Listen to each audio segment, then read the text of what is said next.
Throughout this series, we've heard from some brilliant people about what to do to prevent type 2 diabetes.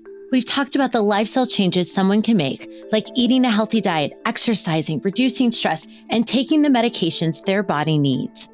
Now, if you or someone you love has been diagnosed with prediabetes or is at risk of developing type 2 diabetes, you may be asking two key questions. Where do I go from here? And how do I make a new healthy lifestyle stick? It's important to remember. Your past doesn't define you. This is Ryan Aiezi. What you do going forward defines you. Like any other disease, heart disease, cholesterol, diabetes, thyroid, things like that, this is something that we can help manage and we can improve this situation. So the light at the end of the tunnel is not a train.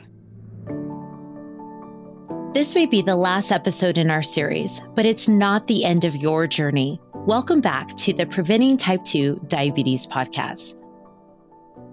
The Preventing Type 2 Diabetes podcast is a production of mission-based media and was made possible with support from the American Pharmacists Association Foundation. This series is for educational purposes only. It is not a substitute for formal medical advice, diagnosis, or treatment. So if you have questions about your health, talk to a qualified healthcare provider. One of the biggest influences on sustaining the changes we need to make is the support we get from the people around us. Lifestyle coach Sebastian Beller pointed this out earlier in the series. Your parents, for example, will tell you you need to eat more. But some of the lifestyle changes you make to prevent type 2 diabetes might come as a surprise to your loved ones, like not eating or drinking as much at holiday or family celebrations. Sebastian recommends giving them a heads up about your new choices. Start setting boundaries and start setting expectations early on. It really does just boil down to sitting down, having a face-to-face conversation with the people in your life who are going to have a direct effect on your progress, positive or negative. Being honest with friends and family can make it easier for them to understand what you're doing and support you. When you set those expectations and you tell them that this is what I'm going to be doing, this is what you're going to be seeing, this is the support that I need from you, they're much more likely to give you that support and at the very least withhold those opinions that might be not so helpful to your progress. Across the United States, there are hundreds of organizations that deliver programs to try and prevent or delay type 2 diabetes. These programs are called lifestyle change programs and help people with prediabetes make the kinds of lifestyle changes we've talked about in this series. Sebastian is a lifestyle coach with one of these lifestyle change programs run by the American Pharmacists Association Foundation. One thing I really like about the program is that it's not aimed at addressing the downstream symptoms, right? We don't deal with people who already have type 2 diabetes. We try to get a hold of them before they get to that point, and we try to address the upstream causes. The organizations that run these programs are recognized by the CDC. Joining is easy and the meetings are flexible. Here's Katie Engel, another lifestyle coach. The great thing about these programs is sometimes they're virtual, but they're also in person as well. And so you could be able to find one in a city near you, which is great too. Lifestyle change programs provide a full year of support to learn how to eat healthy, add physical activity to your routine, manage stress, stay motivated, and solve problems that can get in the way of your goals. They are available for anyone and everyone and are even offered by many pharmacies across the country.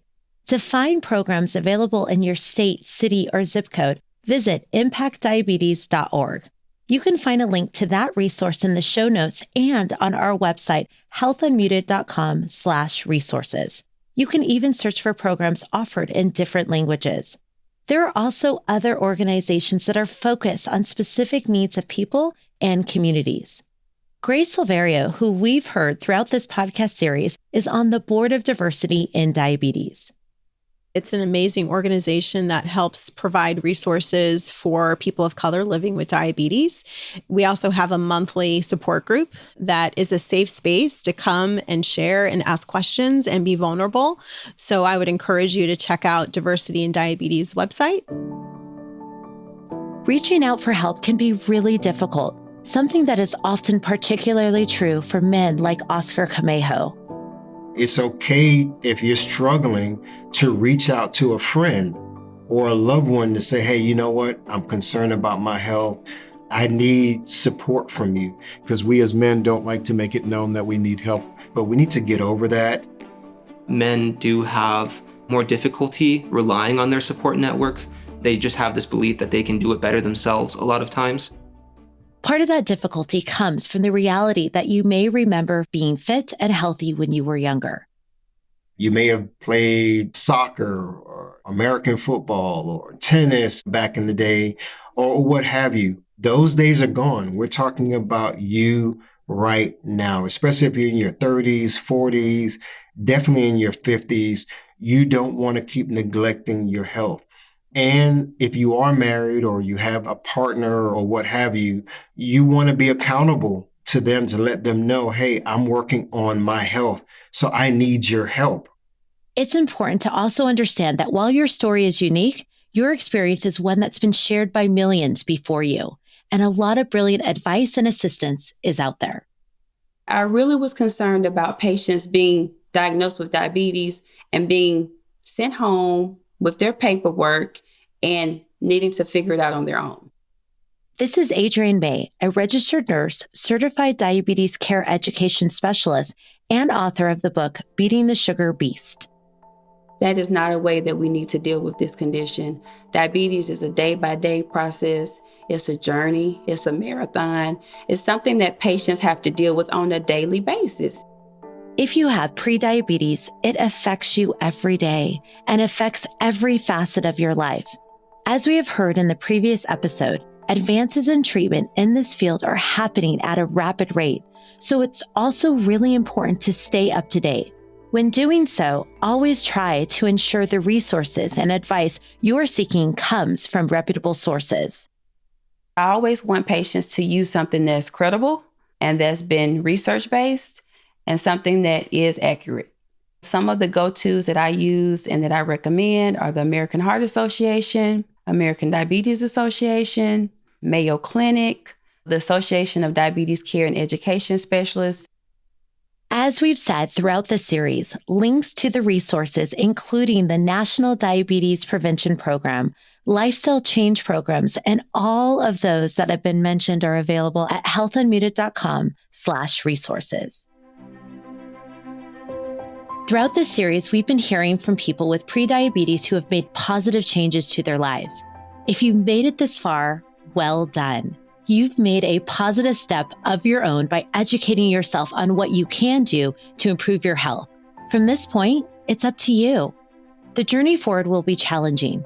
You'll have days where you want to give up, but just remember that each and every day you're doing your best. Please, if you are facing a prediabetes diagnosis, do not let that diagnosis define you. There are so many resources available to help you through your health journey. Work with your healthcare provider, talk with your friends and family, and leverage all the available resources. Find a plan that fits you, your family, and your priorities for your health. With all the resources available today, it is much more feasible than ever to maintain cultural and ethnic practices while adjusting your diet, finding exercise regimens that fit into your lifestyle, and taking control of your health on your terms. We'll leave the final word to Adrienne May. Sometimes we feel like it's too much. We're not going to make it, but you can do it. This is individual choice, individual walk, individual journey. Once you get everything lined up the best way you can, move forward. Just do it. It's not going to be perfect. You're not going to get it right every time, but just do it. You can do it. It's your journey, and just stick with it. Thanks for joining me for this podcast series, and a huge thanks to all of our wonderful experts and those with lived experience for giving up their time in the making of this podcast. The Preventing Type 2 Diabetes podcast is hosted by me, Dr. BCW, and was produced by the team at Mission Based Media. This show is part of the Health Unmuted audio library and was created with support from the American Pharmacists Association Foundation. To listen and learn more, visit healthunmuted.com. Please like and subscribe to Health Unmuted, where you'll find other series about different health conditions, and you'll stay up to date with all of our future series. Thank you so much for joining us.